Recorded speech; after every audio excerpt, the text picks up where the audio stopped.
ఆకాశవాణి ప్రాంతీయ వార్తలు చదువుతున్నది షేక్ మస్తాన్బీ. ముఖ్యాంశాలు: స్వర్ణాంధ్ర సాధన కోసం ప్రజలు సూచనలు, సలహాలు అందజేయాలని ముఖ్యమంత్రి నారా చంద్రబాబు నాయుడు సూచించారు. రానున్న దసరా, దీపావళి, ఛత్ పండుగల సందర్భంగా ప్రయాణికుల సౌకర్యార్థం 6,000 ప్రత్యేక రైళ్లను నడపనున్నట్లు రైల్వే శాఖ మంత్రి అశ్విని వైష్ణవ్ తెలిపారు. శ్రీ వెంకటేశ్వర స్వామి లడ్డూ కల్తీ అంశంపై ప్రత్యేక దర్యాప్తు బృందం ఈరోజు తిరుమలలో విచారణ చేపడుతోంది.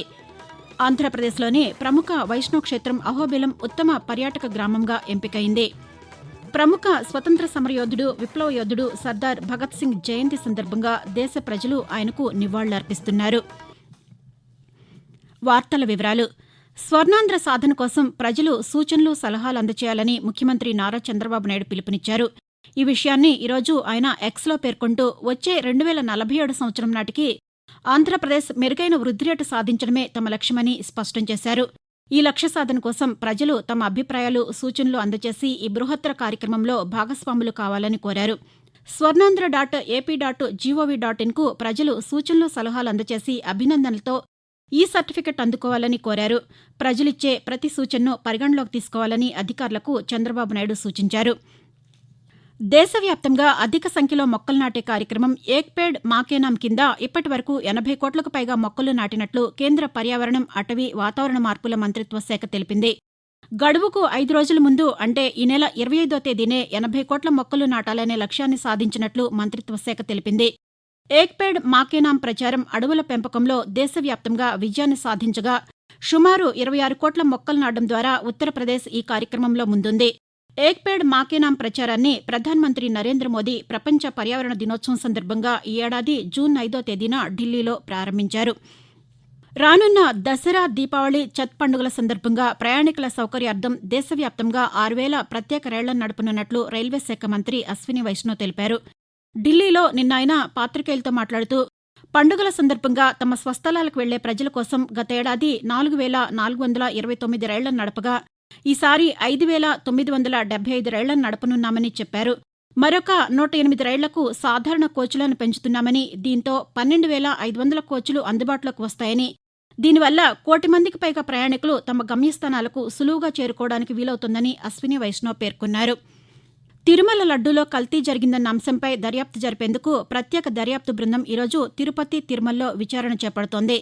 సర్వశ్రేష్ఠ త్రిపాఠి నేతృత్వంలోని ఈ బృందం మొదట తిరుమల తిరుపతి దేవస్థానం అధికారులతో సమావేశమవుతుంది.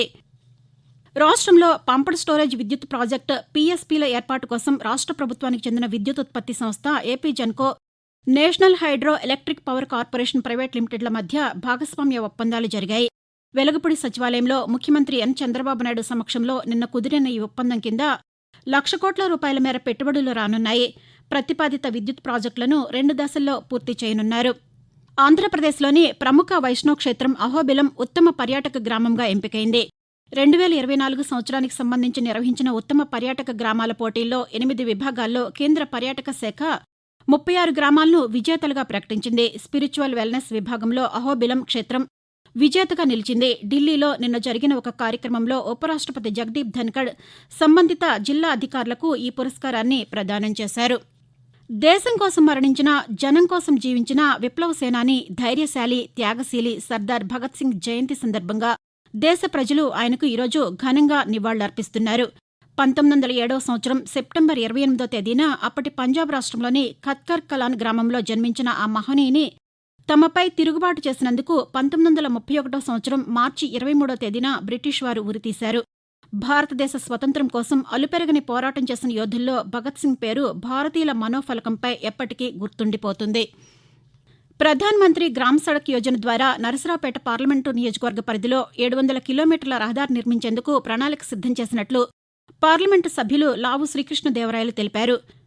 పీఎంజీఎస్వై కింద 15.83 కోట్ల రూపాయలతో నిర్మించనున్న వినుకొండ మండలం కొత్తపాలెం, నూజెండ్ల మండలం నాగిరెడ్డిపల్లి మధ్యలో గుండ్లకమ్మ నదిపై హైలెవెల్ వంతెన నిర్మాణానికి శాసనసభ్యులు జీవీ ఆంజనేయులతో కలిసి నిన్న పార్లమెంటు సభ్యులు శంకుస్థాపన చేశారు. వినుకొండ శాసనసభ నియోజకవర్గంలో 100 కిలోమీటర్లకు పైగా రోడ్ల నిర్మాణానికి అంచనాలు వేశారని, ఈ పథకం కింద కేంద్రం 60%, రాష్ట్రం 40% నిధులతో పనులు చేపడతారని తెలిపారు. ఆకాశవాణి ప్రాంతీయ వార్తలు వింటున్నారు. దేశవ్యాప్తంగా చిన్నారుల ఆరోగ్య పరిరక్షణ కోసం కేంద్ర ప్రభుత్వం ప్రతి ఏటా సెప్టెంబర్ నెలను పోషకాహార మాసంగా నిర్వహిస్తోంది.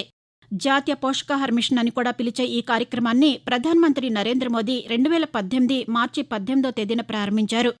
పిల్లల ఆరోగ్యాన్ని పరిరక్షించి వారిని ఆరోగ్యవంతులుగా చేయడమే ఈ కార్యక్రమ నిర్వహణలోని ముఖ్యోద్దేశం. బాలబాలికల ఆరోగ్య పరిరక్షణకు ఈ నెల 30వ తేదీ వరకు పలు కార్యక్రమాలు కొనసాగుతాయి. రక్తహీనత పెరుగుదల, పర్యవేక్షణ, పోషకాహారం వంటి అంశాలతో పోషణ్ భీ పడాయి భీ అనే నినాదంతో ఈ సంవత్సరం కార్యక్రమాలను చేపడుతున్నారు. కాగా పోషకాహార మాసోత్సవంపై ఆకాశవాణి విజయవాడ ప్రాంతీయ వార్తా విభాగం రూపొందించిన ప్రత్యేక కార్యక్రమం ఈరోజు మధ్యాహ్నం 3 గంటలకు ప్రసారమవుతుంది. తిరుమల శ్రీ వెంకటేశ్వర స్వామి ఆలయంలో అక్టోబర్ 1వ తేదీన కోయిల్ ఆళ్వార్ తిరుమంజనం నిర్వహించనున్నట్లు తిరుమల తిరుపతి దేవస్థానం ఈరోజు ఒక ప్రకటనలో తెలిపింది. శ్రీవారి సాలకట్ల బ్రహ్మోత్సవాల సందర్భంగా ఆలయాన్ని శుద్ది చేయనున్నట్లు టీటీడీ ఆ ప్రకటనలో పేర్కొంది. అక్టోబర్ 4 నుంచి 12వ తేదీ వరకు శ్రీవారి బ్రహ్మోత్సవాలు జరగనున్న నేపథ్యంలో కోయిల్ ఆళ్వార్ తిరుమంజనం నిర్వహించనున్నారు. కోయిల్ ఆళ్వార్ తిరుమంజనం కారణంగా అక్టోబర్ 1వ తేదీ బ్రేక్ దర్శనాలను రద్దు చేయనున్నట్లు టీటీడీ ఆ ప్రకటనలో తెలిపింది. ఆంధ్రప్రదేశ్లోని ప్రధాన ఆలయాల్లో రాష్ట్ర పండుగలు జరుపుకునే ప్రత్యేక సందర్భాల్లో స్వామి అమ్మవార్లకు సమర్పించే పట్టు వస్త్రాలను సంబంధిత జిల్లా సీనియర్ మంత్రి లేదా దేవాదాయ శాఖ మంత్రి లేదా ఇన్ఛార్జి మంత్రి సమర్పించాలని రాష్ట్ర దేవాదాయ శాఖ తెలిపింది. పండుగల సందర్భాల్లో ఆలయాల్లో పాటించవలసిన నిబంధనలకు సంబంధించి దేవాదాయ శాఖ ప్రత్యేక ప్రధాన కార్యదర్శి ఎస్ సత్యనారాయణ నిన్న ఉత్తర్వులు జారీ చేశారు. పండుగల ఏర్పాట్లను జిల్లా కలెక్టర్ సమన్వయం చేసుకోవాలని, ఖర్చును కూడా ఆయా శాఖలే భరించాలని ఆ ఉత్తర్వుల్లో పేర్కొన్నారు. భారత సుప్రీంకోర్టు ప్రధాన న్యాయమూర్తి జస్టిస్ డివై చంద్రచూడ్ ఈరోజు సాయంకాలం తిరుపతి విమానాశ్రయానికి చేరుకున్న వెంటనే ఆయన తిరుమలకు చేరుకుంటారు. రేపు ఉదయం శ్రీ వెంకటేశ్వర స్వామిని దర్శించుకున్న అనంతరం తిరుగు ప్రయాణమవుతారు. ప్రకాశం జిల్లాలో పర్యటిస్తున్న జాతీయ షెడ్యూల్ తెగల కమిషన్ సభ్యులు జాతోత్ హుస్సేన్ ఈరోజు చీమకుర్తి మండలం గరికమిట్టలోని ప్రభుత్వ గిరిజన సంక్షేమ గురుకుల బాలుర పాఠశాలను ఆకస్మికంగా తనిఖీ చేశారు. పాఠశాలల్లో విద్యార్థులకు సమకూరుతున్న సౌకర్యాలను పరిశీలించారు. అనంతరం చీమకుర్తిలో కొత్తగా నిర్మిస్తున్న ప్రభుత్వ గిరిజన సంక్షేమ గురుకుల బాలుర పాఠశాల భవనాన్ని పరిశీలించారు.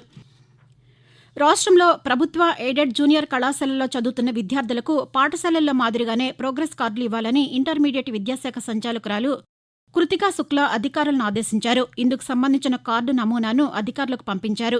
వృత్తి విద్యా కోర్సుల విద్యార్థులకు తెల్ల రంగు, ఇంటర్మీడియట్ మొదటి సంవత్సరం వారికి లేత పసుపు రంగు, రెండవ సంవత్సరం వారికి లేత నీలిరంగు కార్డులను తయారు చేసి ఇవ్వాలని కృతికా శుక్లా సూచించారు.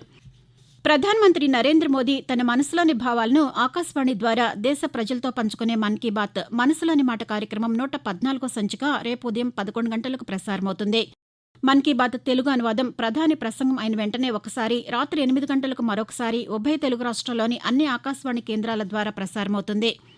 పశ్చిమధ్య బంగాళాఖాతంలో ఉపరితల ఆవర్తనం ఫలితంగా ఆంధ్రప్రదేశ్, తెలంగాణ రాష్ట్రాల్లో ఒక మోస్తరు వర్షాలు కురుస్తున్నాయి. ఆంధ్రప్రదేశ్లోని అల్లూరి సీతారామరాజు, ఏలూరు, చిత్తూరు, తిరుపతి జిల్లాల్లో ఒక మోస్తరు వర్షాలు, మిగతా జిల్లాల్లో తేలికపాటి వర్షాలు కురుస్తాయని రాష్ట్ర విపత్తు నిర్వహణ శాఖ తెలిపింది. తిరుమల పవిత్రతను కాపాడడం, ఆగమ శాస్త్రాలు, సనాతన హైందవ ధర్మాన్ని పాటించడమే ఆంధ్రప్రదేశ్లో ఎన్డీఏ కూటమి లక్ష్యమని దేవాదాయ శాఖ మంత్రి ఆనం రామనారాయణ రెడ్డి స్పష్టం చేశారు. నెల్లూరు పట్టణంలో నిన్న ఆయన పాతికేయులతో మాట్లాడుతూ తిరుమల ఆగమ శాస్త్రాన్ని, నియమ నిబంధనలను తప్పనిసరిగా అమలు చేస్తామని పేర్కొన్నారు. ప్రాంతీయ వార్తలు ముగించే ముందు ముఖ్యాంశాలు మరొకసారి. స్వర్ణాంధ్ర సాధన కోసం ప్రజలు సూచనలు, సలహాలు అందజేయాలని ముఖ్యమంత్రి నారా చంద్రబాబు నాయుడు సూచించారు. రానున్న దసరా, దీపావళి, ఛత్ పండుగల సందర్భంగా ప్రయాణికుల సౌకర్యార్థం 6,000 ప్రత్యేక రైళ్లను నడపనున్నట్లు రైల్వే శాఖ మంత్రి అశ్విని వైష్ణవ్ తెలిపారు. శ్రీ వెంకటేశ్వర స్వామి లడ్డూ కల్తీ అంశంపై ప్రత్యేక దర్యాప్తు బృందం ఈరోజు తిరుమలలో విచారణ చేపడుతోంది. ఆంధ్రప్రదేశ్లోని ప్రముఖ వైష్ణవ క్షేత్రం అహోబిలం ఉత్తమ పర్యాటక గ్రామంగా ఎంపికైంది. ప్రముఖ స్వతంత్ర సమర యోధుడు, విప్లవ యోధుడు సర్దార్ భగత్ సింగ్ జయంతి సందర్భంగా దేశ ప్రజలు ఆయనకు నివాళులర్పిస్తున్నారు. ఆకాశవాణి ప్రాంతీయ వార్తలు ఇంతటితో సమాప్తం.